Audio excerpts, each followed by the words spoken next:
Welcome to Motorbike Explorer.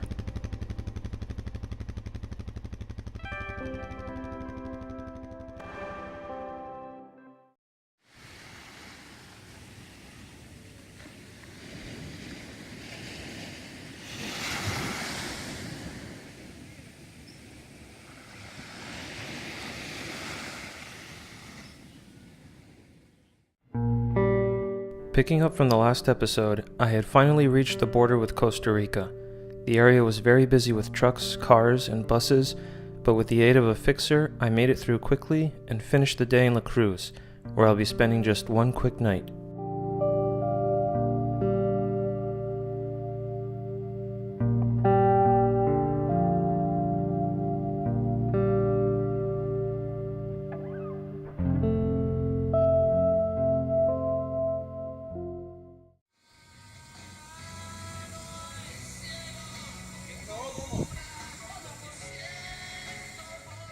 After checking into my hotel, I was awestruck with this view out back.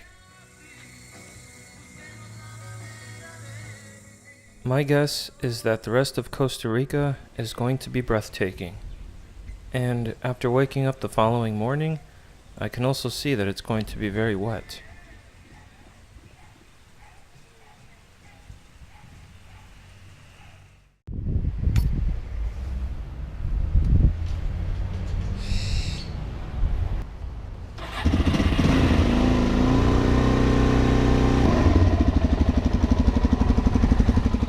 Packing the bike each morning usually takes about 45 minutes. It's a long time, but by now I'm very much accustomed to it. It gives me an opportunity to clear my mind and ready myself for a full day of exploration.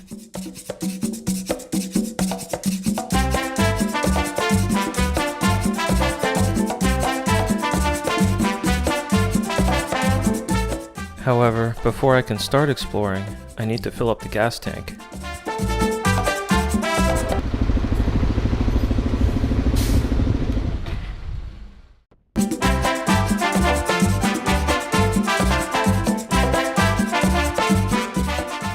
Once back on the highway, I immediately start noticing something unusual with my bike. I am constantly looking down at my voltmeter because I notice that my battery is not taking a charge. Instead, it's draining slowly. This is not good.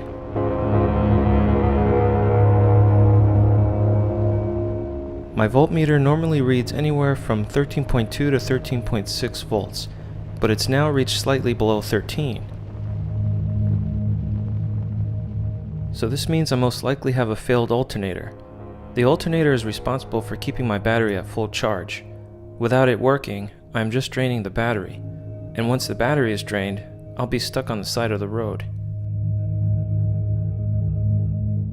I've read that the stator part of the alternator is a common issue on this bike, which is why I had installed a voltmeter. I decided not to carry a spare stator with me because it's heavy and expensive.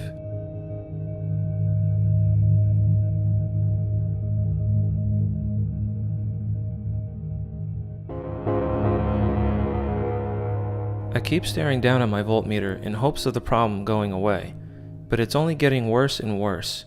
The battery voltage is definitely draining. Great, just what I need when I have a special guest flying in to visit me tomorrow.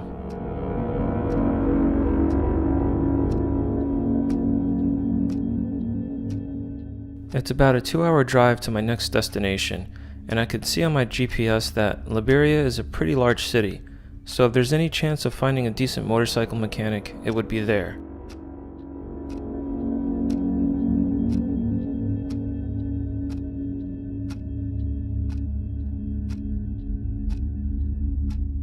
I have about 30 to 40 minutes of driving to get to Liberia.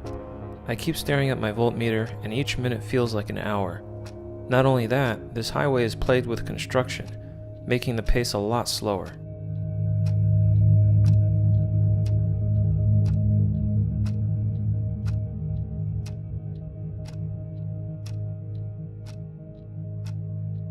Now, with no construction or traffic in sight, I pick up the speed to make up for lost time, as I have no idea how long my bike will keep running.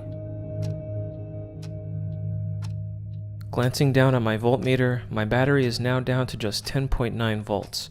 This is making me feel very anxious.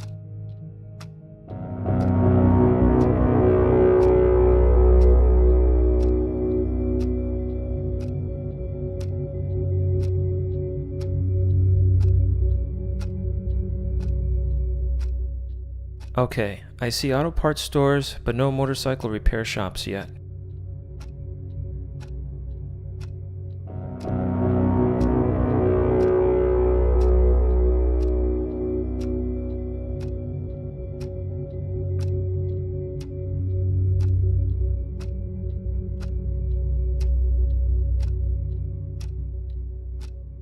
This area looks pretty busy. There has to be something here.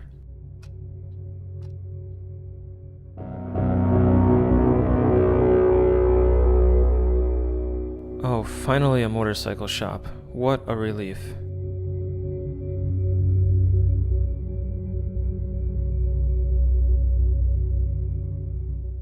I immediately told the shop owner exactly my problem and exactly what I needed.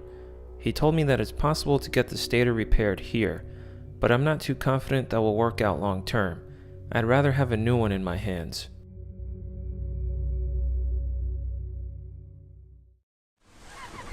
After the manager closed up shop, he drove me to the airport to find a rental car.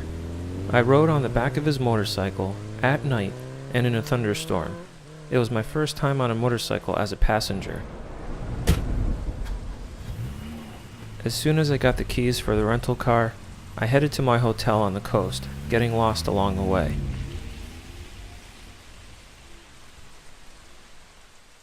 Then, the following morning, I drove for an hour back to the same airport to pick up my special guest.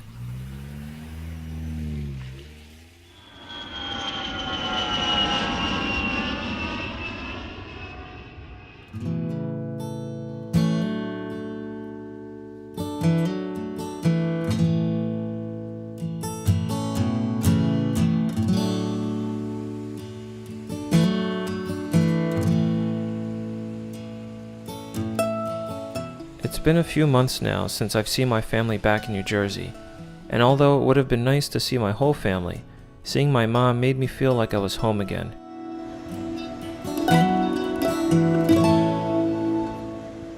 We spent many hours on the beach and explored the small surf towns along the coast. There certainly is a soothing vibe here in Costa Rica. No one is in a hurry.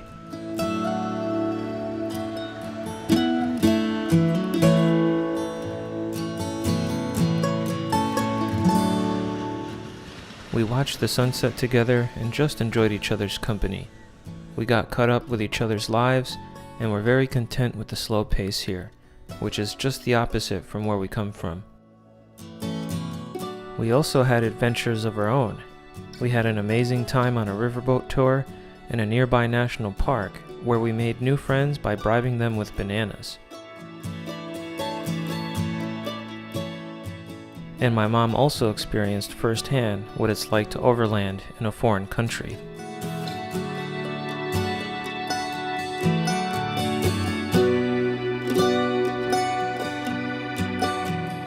Thank you, Mom, for flying out all this way to visit me. I had such a good time. And as they say in Costa Rica, pura vida. So, I received a call from the shop manager telling me that another motorcyclist had stopped into the same shop for new tires and saw my bike.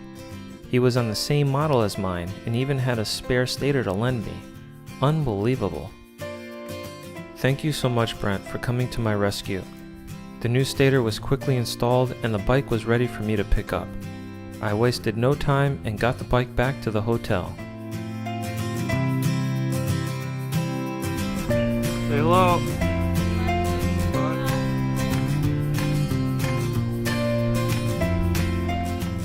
It was sad to have to say goodbye to my mom.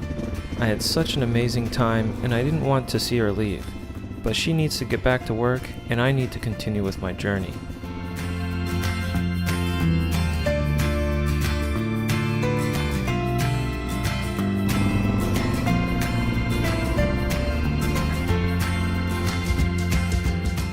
I I have my mom following behind me in the rental car right now.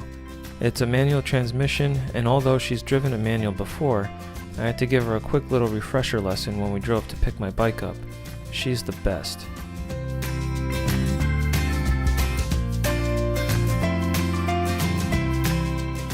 If you're wondering about the area where we stayed, it's called Potrero Bay in the Guanacaste province.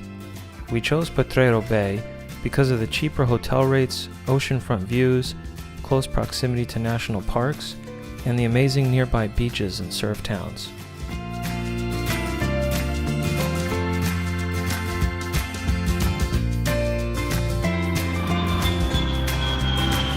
So, that's it. My mom is on her way back, and I'm headed to Liberia again for the night, before getting back on the Pan American Highway.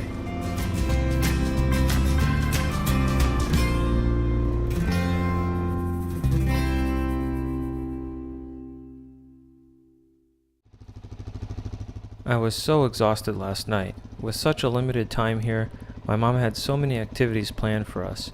I'm kind of happy to get back on my own personal schedule. I've gotten very accustomed to it.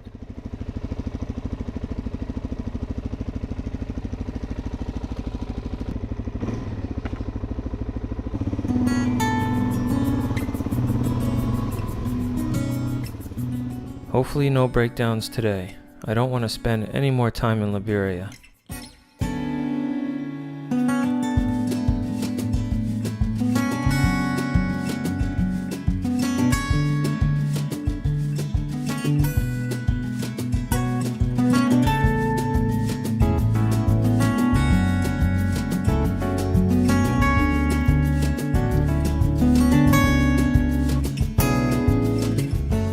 I was really impressed upon entering the country to see such beautifully paved roads, clean neighborhoods, and enormous supermarkets.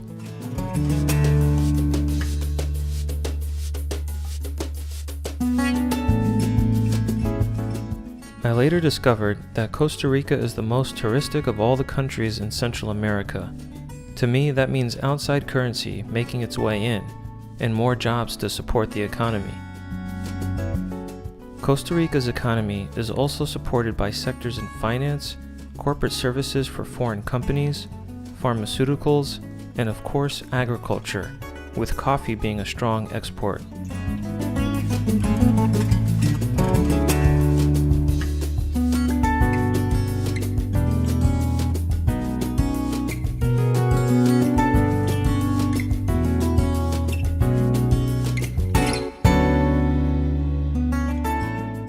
There are about 4.9 million people living in the country, with San Jose being the largest city. San Jose is located pretty much in the center of the country, and from the other tourists I've bumped into, most travelers arrive in San Jose and head straight for the beaches, and Costa Rica has lots of them. Speaking of San Jose, that's exactly where I'm headed to now. I ended up ordering a replacement stator from the States to give back to my new friend Brent. I'll rendezvous with him there before continuing on to Panama.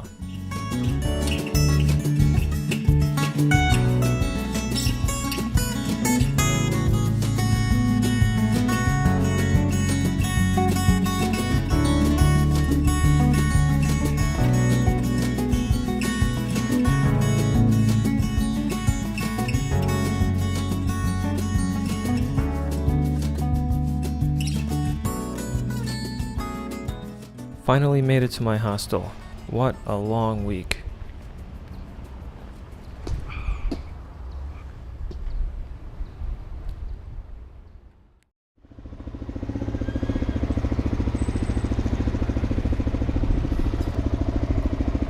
So, a few days later, I finally had the chance to meet the man in the flesh. Brent had just rolled up on his ride. We immediately inspected each other's bikes and asked a million questions about each modification. He's ridden down here all the way from Washington State. For me, it's rare to bump into another motorcycle traveler from the US. We had a beer or two, had a laugh or two, exchanged motorcycle war stories, and after many days of waiting for the stator to arrive, I left it in San Jose for Brent to pick up after his trip to the coast.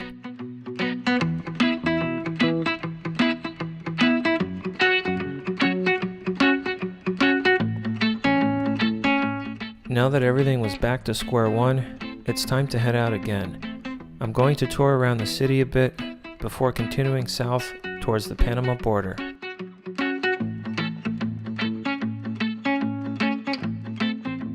But first, I have to battle all these buses on these busy downtown streets.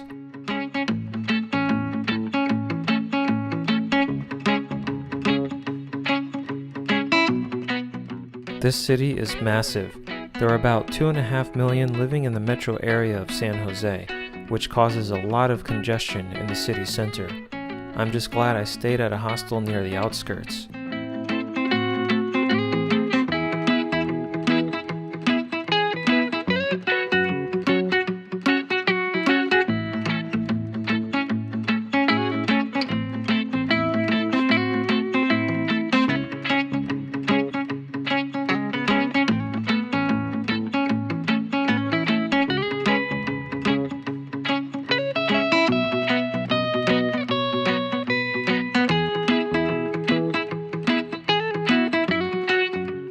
I'm desperately trying to make Panama City for a certain deadline. If you didn't already know, the Pan American Highway does not continue on to South America.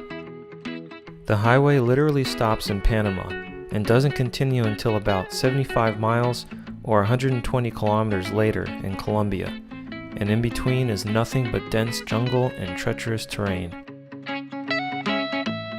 The only way to get around it is by boat.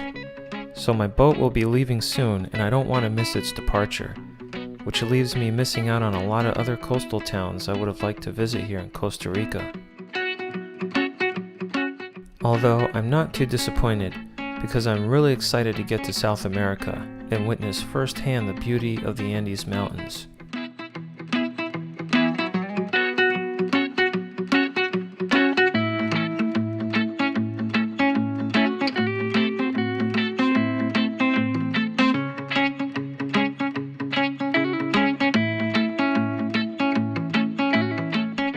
Uh-oh, looks like rain up ahead. Yup, rain, and lots of it.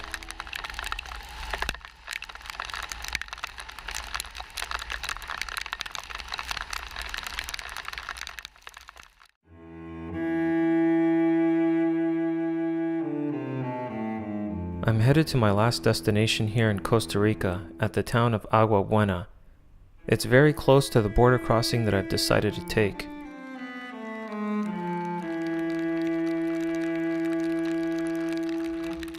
I've gone through most of Costa Rica, only suffering a few spotty showers here and there. I have about an hour left before my destination. It's raining buckets, and I don't see any signs of it letting up anytime soon.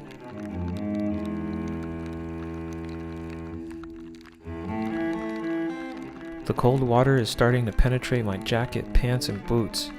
Just because your clothes say they're waterproof, when you ride in downpours long enough, everything gets wet. My boots have been filling up with water like bathtubs, and now I can feel my body temperature starting to drop. I'm really hoping the rain stops soon. I have just one night in the next hotel, and I doubt everything will dry before the next morning.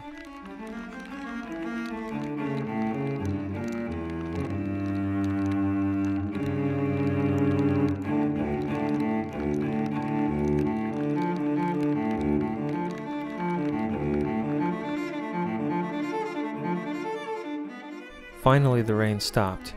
I ended up pulling over at the side of the road, emptied my boots, and wrung out my socks. With the remaining distance I have left, hopefully my clothes will air dry a bit.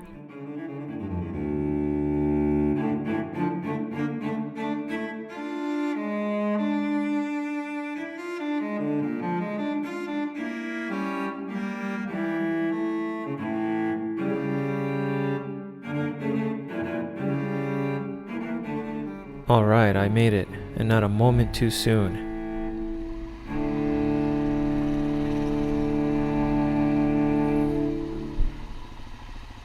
Buenas. Hola. Sí. As soon as I showered and got into dry clothes, I immediately did my online research about my border crossing. iOverlander is a great free app to download, I highly recommend it. It contains a lot of user-generated content about camping spots, accommodations, restaurants, road conditions, and of course, border crossings.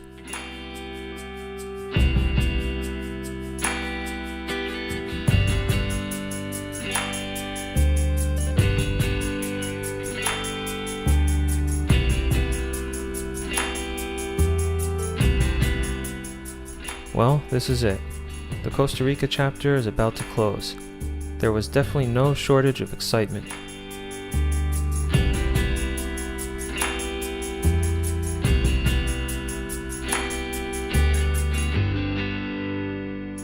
It was great seeing my mom. I had such a fun time with her.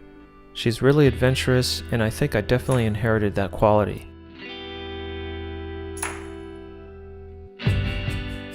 Meeting Brent was an added bonus, too. I'll now have a moto friend for life.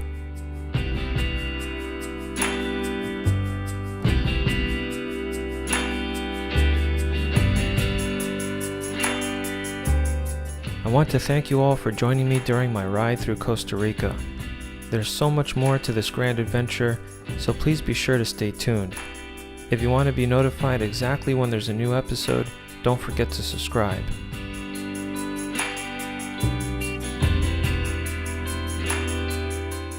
Safe travels everyone, wherever they may be, and have a wonderful day.